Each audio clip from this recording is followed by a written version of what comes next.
Αγαπητοί μου πατέρες και αδελφοί, παιδιά μου εν Κυρίω αγαπημένα, ήλθες, εφάνεις το φως το απρόσιτο. Τα Άγια Θεοφάνεια του Χριστού μας εορτάζουμε σήμερα, επισφραγίζοντας την περίοδο του Αγίου Δωδεκαημέρου. Ο Άγιος Πρόκλος, Πατριάρχης Κωνσταντινουπόλεως, αναφέρει ότι σαν ένας δεύτερος κατακλυσμός είναι αυτή η εορτή. Κατακλυσμός της αγάπης και της χάριτος του Θεού για την πνευματική σωτηρία του ανθρώπου και την είσοδό του και πάλι στον Παράδεισο.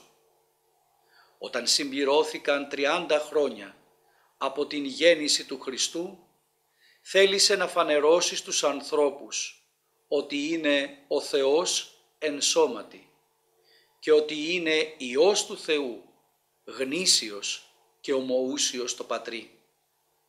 Εκείνος για τον οποίον οι προφήτες με πολλή προσδοκία εκήρυταν την έλευσή του στον κόσμο.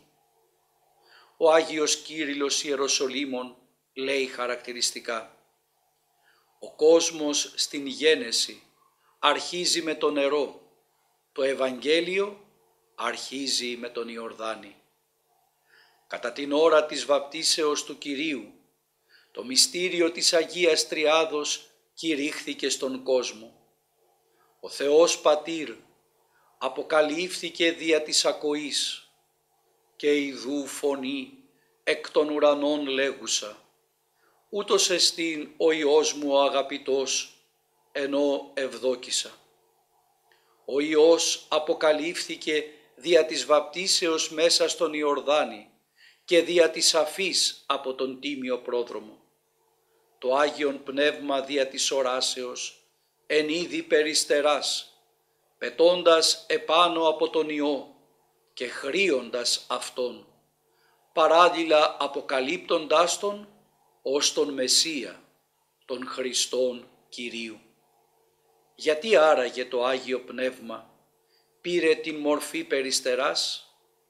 Μας απαντάει ο Ιερός Χρυσόστομος ότι το Πνεύμα κατεβαίνει με τη μορφή περιστεράς, διότι όπου υπάρχει συμφιλίωση με τον Θεό παρουσιάζεται περιστερά, όπως και στην περίπτωση της Κιβωτού του Νώε ήρθε η περιστερά κρατώντας κλαδί ελιάς, σύμβολο της φιλανθρωπίας του Θεού και της απαλλαγής από τον κατακλυσμό. Επομένως, Θεοφάνεια ονομάζεται η μεγάλη αυτή δεσποτική εορτή και για την φανέρωση του ενός τριαδικού Θεού, αλλά και για την φανέρωση του Ιησού, όχι ως προφήτου ή διδασκάλου, αλλά ως Χριστού, ως Μεσσία, ως σωτήρα του κόσμου και αληθινού Θεού. Μόνον ο Χριστός εχώρισε ολόκληρη και την ουσία και την ενέργεια του Πνεύματος. Εμείς δε μόνη την ενέργεια και όχι ολόκληρη, σημειώνει ο Άγιος Γρηγόριος ο Παλαμάς. Γι' αυτό η εορτή της βαπτίσεως και όχι της γεννήσεως ονομάζεται κατεξοχήν Θεοφάνεια ή Επιφάνεια, επειδή ο Χριστός έγινε σε όλους γνωστός, όχι όταν γεννήθηκε, αλλά όταν βαπτίστηκε.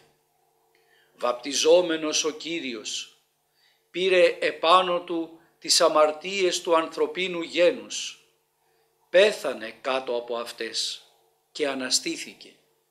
Βαπτιζόμενος ο Κύριος αγίασε την φύση των υδάτων, κατήργησε το Ιουδαϊκό βάπτισμα και αρχίζει το δικό μας βάπτισμα, λέει ο Ιερός Χρυσόστομος.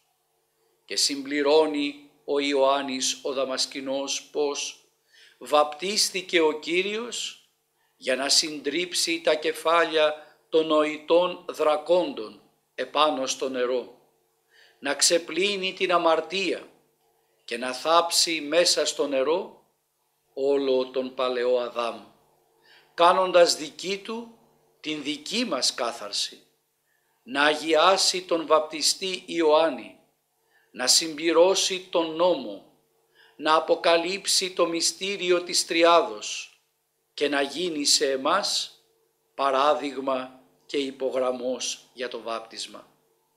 Κατά αναλογίαν, δια του Αγίου Βαπτίσματος πρέπει να πεθάνουμε ως προς τον παλαιό αμαρτωλό άνθρωπο και να αναστηθούμε ως και καθαρμένοι, ανακαινισμένοι και αναγεννημένοι άνθρωποι. Το βάπτισμα είναι νέα δημιουργία και αρχή της νέας ζωής. Γι' αυτό η ημέρα της βαπτίσεώς μας είναι η πρώτη ημέρα της ζωής μας, της όντως ζωής. Τονίζει ο Κύριλλος Ιεροσολύμων ότι επειδή είναι διπλός ο άνθρωπος από σώμα και ψυχή, διπλή είναι και η κάθαρση. Και το μεν νερό καθαρίζει το σώμα, το δε πνεύμα σφραγίζει την ψυχή. Είναι λουτρό παλιγενεσίας και βάπτισμα υιοθεσίας. Αυτός είναι εξάλλου και ο λόγος που τελείται αυτές τις 2 ημέρες ο Μέγας Αγιασμός εις ανάμνηση του βαπτίσματος του Κυρίου, του βαπτίσματος παλαιότερα των κατηχουμένων, του δικού μας βαπτίσματος, προσίασιν ψυχών και σωμάτων. Εν επιγνώση κατά τον Ιερό Υμνοδό, να είμαστε και εμείς μεταξύ εκείνων που θα δοξολογούμε και θα υμνούμε την επιφάνεια του Κυρίου.